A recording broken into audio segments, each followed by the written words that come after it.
तो हेलो दोस्तों, आज हम पढ़ाने जा रहे हैं आप लोग को मैथमेटिक्स।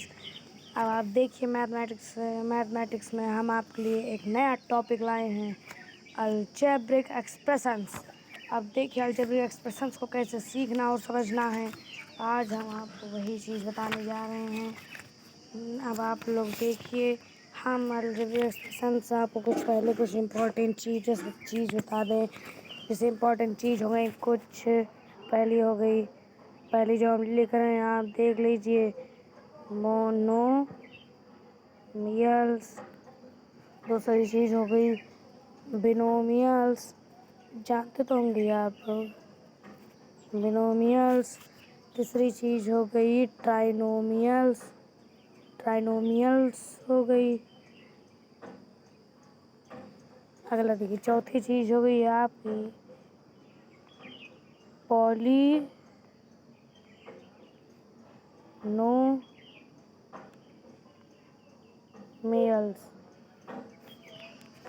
अब हम इन्हीं के बारे में पढ़ने जा रहे हैं।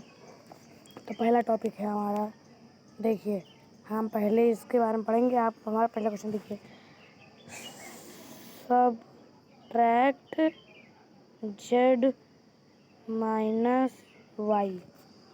Subtract Z minus Y, Z और वाई को सबट्रैक्ट कैसे करें, तो हम आपको बता दें। जेड और वाई को अगर सबट्रैक्ट करेंगे, जेड माइनस वाई अगर हम आपको सबट्रैक्ट करेंगे जेड माइनस वाई, तो इसका आंसर भी सेम ब्रैकेट लगा देंगे, आंसर आ जाएगा ब्रैकेट जेड माइनस वाई। आपका हो गया आंसर। ठीक, तो आप अब हमारा दूसरा क्वेश्चन देखिए। दूसरे क्वेश्चन में यहाँ लिखा है, दूसरे क्वेश्चन में लिखा है दूसरे क्वेश्चन में की गड़बड़ी हो गई, सॉरी। दूसरे क्वेश्चन में लिखा है वन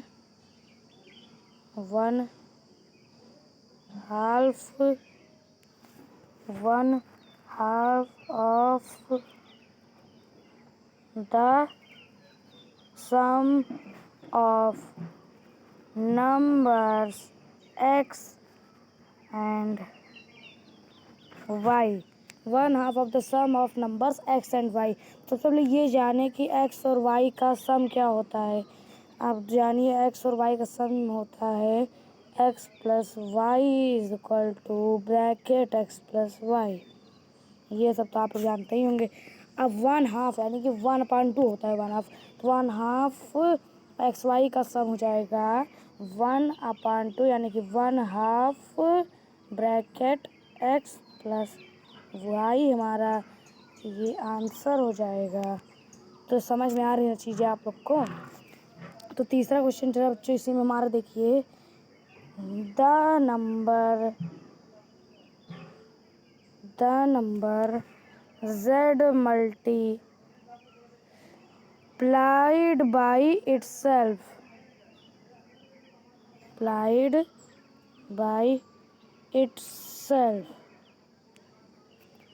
करेंगे तो क्या होगा। itself से करेंगे तो एक ही बात होगी यार। देखिए, अगर z को उसी से मल्टीप्लाई करेंगे तो ये आंसर हो गया z into Z is equal to Z.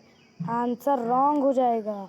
इसका आंसर होगा दूसरी तरह से, z into Z is equal to Z square. इसका आंसर हो जाएगा। अब देखिए अगला क्वेश्चन है हमारा 1/4। हम लिखते नहीं, डायरेक्ट आपको क्वेश्चन बता देते, फिर आपको डायरेक्ट आंसर करवाते, खाली हम क्वेश्चन बोल दे रहे हैं। अब अगला क्वेश्चन है 1/4 of the product of numbers P and Q. 1/4 of the product of number P and Q. अब जान लीजिए पी एंड क्यू का प्रोडक्ट क्या होता है, यानी कि पी इंटू क्यू, सॉरी गलत कर दिया, पी इंटू क्यू होगा हमारा, पी इंटू क्यू का प्रोडक्ट होगा पी क्यू। अब 1/4 करेंगे तो ये ऐसे आ जाएगा 1/4 पी क्यू हो गया आंसर। अगला क्वेश्चन देखिए आप जो हमारा अगला क्वेश्चन है आप हमारा, number X and Y both squared and added.